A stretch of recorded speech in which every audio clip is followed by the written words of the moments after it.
Assalamualaikum warahmatullahi wabarakatuh.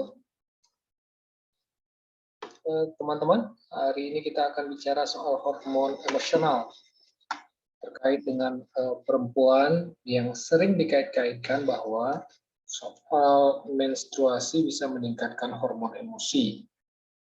Teman-teman yang berbahagia, ini ada penelitian terbaru dari seorang pakar di Amerika Serikat soal mens dan emosi. Di sini dijelaskan bagaimana, sudah cukup terlihat gambarnya, dijelaskan bagaimana hormon seks kita, apakah mereka memiliki dampak yang sangat jelas pada pikiran dan perilaku manusia. Nah, ada pendidikan doktrin zaman dulu itu menyatakan bahwa bukti-bukti yang telah disalah tafsirkan untuk meremehkan kemampuan perempuan, sehingga seringkali posisi strategis itu tidak diberikan pada kaum perempuan. Padahal soal ini tidak ada perbedaannya sama sekali. Sindrom bahwa perempuan tidak stabil ketika pramenstruasi dan menstruasi itu sebenarnya sudah muncul pada tahun 1930, sekitar 1930-an, sudah sangat lama. Sindrom ini terus di seluruh negara sehingga banyak orang masih beranggapan bahwa ketika menstruasi emosi perempuan itu tidak stabil dan bisa berdampak pada kinerjanya. Itu pula yang membuat perempuan seringkali dianggap lemah dalam arti tidak bisa menstabilkan emosinya.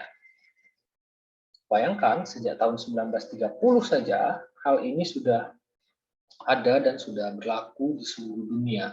Dan ini kondisinya masih terjadi di sejumlah tempat di tanah air juga di Indonesia, di sejumlah lembaga-lembaga kita juga masih melakukan hal-hal yang seperti ini. Padahal tidak ada kaitannya sama sekali soal itu. Nah, hari-hari sekarang di era modern, semakin banyak kelas parenting, semakin banyak kelas-kelas yang dibuka untuk pengetahuan masyarakat, kemudian menggeser pola pikir itu. Maka kita lihatlah banyak CEO perempuan yang hebat-hebat di dunia industri, menteri-menteri perempuan juga semakin banyak. Kita lihat juga di sektor-sektor lain, di non-pemerintahan, di lembaga swasta misalnya, di lembaga swadaya misalnya, banyak sekali perempuan yang sudah menjadi top leader dalam perkembangan hari-hari ini. Ini kabar baik sebenarnya untuk pemahaman kita tentang hormonal. Nah, di Amerika sendiri yang katanya negara demokrasi itu, perempuan awalnya itu dilarang berpartisipasi di luar program angkasa. Program NASA-nya Amerika itu tidak memberikan ruang untuk kaum perempuan di awal-awal. Karena dianggap mereka, kaum perempuan ini bisa temperamen saat pramenstruasi dan menstruasi.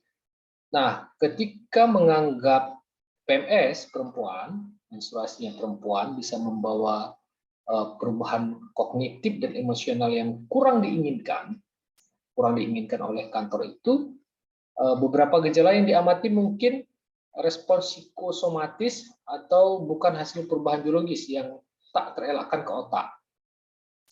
Ada studinya yang dibuat oleh Diane Robel dari Princeton University misalnya, perempuan yang diteliti diberi informasi palsu yang menunjukkan mereka tengah berada dalam siklus menstruasi berbeda. Ini proses yang penelitian yang memberi informasi palsu. Nah, secara umum proses belajar kita itu bisa dilihat ada 4. Nah, disinilah letak kita, misalnya ada kompleks learning, ada belajar sederhana. Nah, kita mempelajari yang sederhana dulu ini, seperti kata Ripon, misalnya dalam kutipannya Ripon mengatakan para perempuan bisa memberikan perkiraan tanggal kapan mereka akan menstruasi.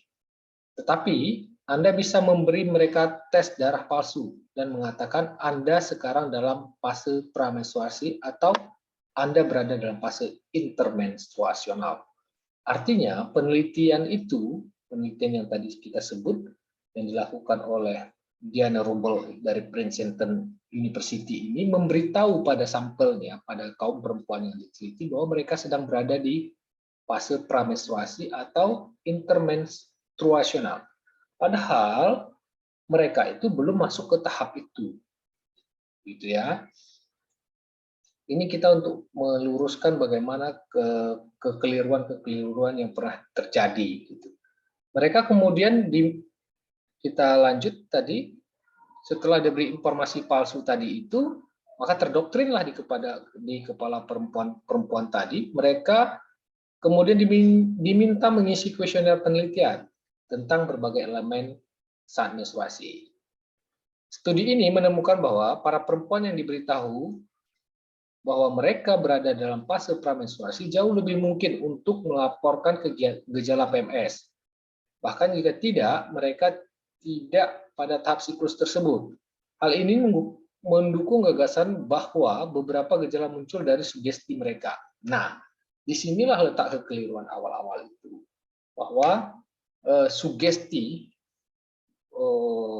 yang tadi sejak 1930 tadi itu tersuges ke otak perempuan bahwa dia akan saat menstruasi, dia akan emosi, akan begini, akan begitu, dan seterusnya dan seterusnya. Ini menurut sampel ini, ya. Nah, sedangkan Rippon sendiri menyatakan begini, saya tidak ingin meremehkan kenyataan dari perubahan hormon yang terkait dengan siklus menstruasi, atau menyangkal bahwa orang memang memiliki perubahan yang terkait dengan fluktuasi hormonal. Tetapi, jika Anda benar-benar melihat hal-hal seperti catatan menstruasi atau ukuran objektif terkait perubahan suasana hati, efeknya tidak seperti yang diyakini orang tersebut. Jadi, fakta bahwa Anda percaya sedang mengalami perubahan suasana hati, dan itu harus dikaitkan dengan siklus pramenstruasi, menjadi semacam sugesti yang terpenuhi dengan sendirinya. Nah, persepsi menstruasi juga membuat bias di antara para peneliti yang cenderung melakukan penelitian yang mendukung stereotip daripada mencari bukti, mungkin membantah asumsi yang berlaku terkait superioritas otak laki-laki. Ya, disinilah letaknya. Memang ada celah, namun ada celah dari pendapat ini bahwa ada juga sebagian perempuan yang ketika menstruasi itu bisa jadi dia emosional, tapi ini tidak ada fakta empirisnya. Itu sebenarnya sugesti yang sudah tahun-menahun. Nah, untuk itu perlu para peneliti soal perubahan suasana hati ketika menstruasi terhadap perempuan juga berbeda pendapat. Satu pendapat menyatakan berpengaruh perubahan suasana hatinya saat menstruasi, satu lagi berpendapat sebenarnya itu sugesti, bukan bawaan lahir dari menstruasi berubah pada perubahan suasana hati. Nah, begitu kira-kira ya. Nah,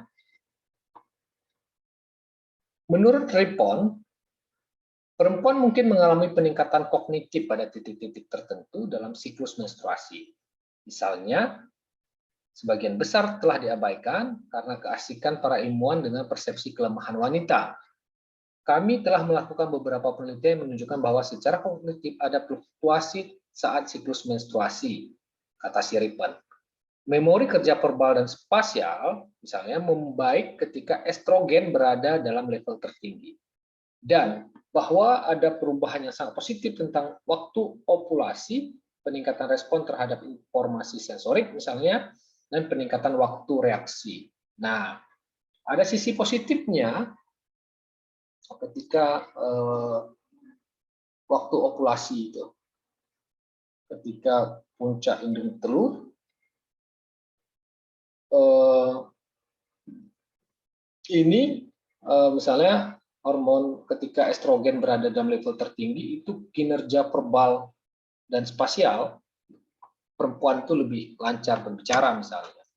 Nah, untuk itulah Rippon mengatakan bahwa sementara alat standar untuk mengukur PMS adalah kuesioner Mons Menstruational Distress, Saya belum menemukan kuesioner terkait euforial saat evolusi. Maka itu fokusnya tampaknya selalu pada hal negatif.